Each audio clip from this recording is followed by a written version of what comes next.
गण गणपतये नमो नमः। श्रीमद्भागवत महापुराण तृतीय स्कंद अथ त्रयोदश अध्याय 12 अवतार की कथा भाग 2।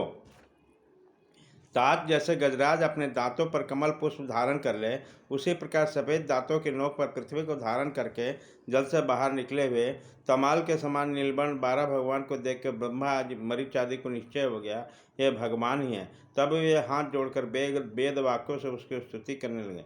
ऋषियों ने कहा, भगवान अजित आपकी जय हो, जय हो। यज्ञपते, आप अपने वेदत्रयी रूप विग्रह को फटकार रहे हैं, आपको नमस्कार है। आपके रोम कूपों में संपूर्ण यज्ञ लीन है। आपने पृथ्वी को उद्धार करने के लिए शुक्र रूप धारण किया है, आपका नमस्कार है।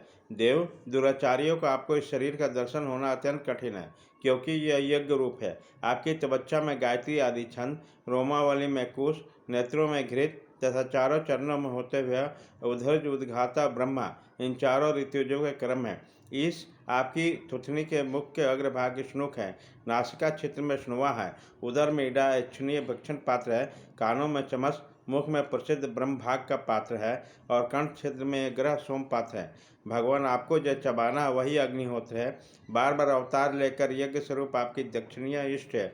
गर्गद उपासना 3 इष्ट है, दोनों दाढ़े प्राणीय दीक्षा की बाद की इष्टि और उदयनीय यज्ञ समाप्ति की इष्टि है तथा जीवा प्रवज्ञ प्रत्येक उपासक के पूर्व किया जाने वाला महाभिज्ञ नामक क्रम है।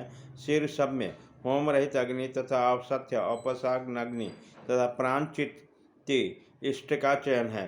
देव, आपका बिंड सोम है। आसन प्राय सर्वनाद 3 सवन है।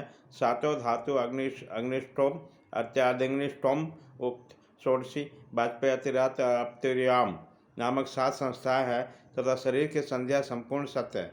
इस प्रकार आप संपूर्ण यज्ञ सोमरे त्याग और क्रतु सोम से त्याग रूप है। यह अनुष्ठान रूप में इंद्रिया आपके अंगों को मिलाए रखने वाली मांसपेशियां हैं। समस्त मंत्र, देवता, द्रव्य, यज्ञ और कर्म आपके ही स्वरूप है, आपका नमस्कार है। वैराग्य, भक्ति और मन की एकाग्रता से जिस ज्ञान का अनुभव होता है वो आपके स्वरूप ही है तथा आप ही सबके विद्या गुरु है, आपका पुनः पुनः प्रणाम है। पृथ्वी को धारण करने वाले भगवान, आपके दाढ़ों की नोक पर रखी हुई यह पर्वत आदि मंडित पृथ्वी ऐसे सुशोभित हो रही है जैसे वन में निकलकर बाहर आए हुए किसी गजराज की दांतों पर पत्रित कमलिनी रखी हो। आपके दांतों पर रखा हुआ भूमंडल सहित आपका यह वेदमय बराह विग्रह ऐसे सुशोभित हो रहा है जैसे शिखरों पर छाया हुआ मेघमाला से कुल पर्वत की शोभा होती है। नाथ, चराचर जीवों के सुखपूर्वक रहने के लिए आप अपनी पत्नी जगन्मात पृथ्वी को जल पर स्थापित कीजिए। आप जगत के पिता हैं और अरणी में अग्नि स्थापन के समान इसमें धारण शक्ति रूप अपना तेज स्थापित किया है। हम आपको इस पृथ्वी माता को प्रणाम करते हैं। प्रभो, रसातल में डूबी हुई इस पृथ्वी को निकालने का साहस आपके सिवा और कौन कर सकता था, किंतु आप तो संपूर्ण आश्चर्यों के आश्रय है। आपके लिए कोई आश्चर्य की बात नहीं है। आपने ही तो अपनी माया से इस अत्यंत आश्चर्यमय विश्व की रचना की है। आप अपने भेदमय विग्रह को हिलाते हैं तब हमारे ऊपर गर्दन के बालों से झरती हुई शीतल जल की बूंदें गिरती है। इस उसमें भींग कर हम जनलोक, तपलोक और सत्यलोक में रहने वाले मुनिजन सर्वथा पवित्र हो जाते हैं। जो पुरुष आपके कर्मों को पार करना चाहता है अवश्य उसकी बुद्धि नष्ट हो गई है, क्योंकि आपके कर्मों का कोई पार ही नहीं है। आपकी ही जोग माया के सत्व आदि गुणों से सारा जगत मोहित हो रहा है। भगवान, आप इसका कल्याण कीजिए। श्री मैत्री जी कहते हैं, विदुर जी उन ब्रह्मवादी मुनियों के इस प्रकार स्तुति करने पर सबकी रक्षा करने वाले बड़ा भगवान ने खुरों से जल को स्तंभित कर उस पृथ्वी को स्थापित कर दिया। इस प्रकार रसातल से लीलापूर्वक लाई हुई पृथ्वी को जल पर रखकर वो विश्वकेंद्र प्रजापति भगवान श्री हरि अंतर्ध्यान हो गए।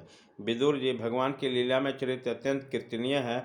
उनमें लगी हुई बुद्धि सब प्रकार के पाप तापों को दूर कर देती है।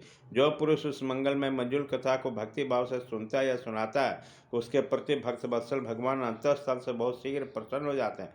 भगवान तो सभी कामनाओं का पूर्ण करने में समर्थ है। उनके प्रसन्न होने से संसार में क्या दुर्लभ है, किंतु उन तुच्छ कामनाओं की आवश्यकता है क्या है। जो लोग उसका न्याय भाव से भजन करते हैं उन्हें तो वह अंतर्जामी परमात्मा स्वयं अपना परम पद ही दे देते हैं। अरे, संसार में पशुओं को छोड़कर अपने पुरुषार्थ को सार जानने वाला ऐसा कौन पुरुष होगा जो आवागमन से छुड़ा देने वाला भगवान की प्राचीन कथाओं में से किसी भी अमृत कथा का अपने कर्णपुटों से एक बार पान करके फिर उनकी ओर से मन हटा लगा। इति श्रीमद्भागवते महापुराणे पारमहंस्या सहितां तीर्थस्कंधे बराह प्रादुर्भाव नवर्णे त्रयोदशे अध्यायः।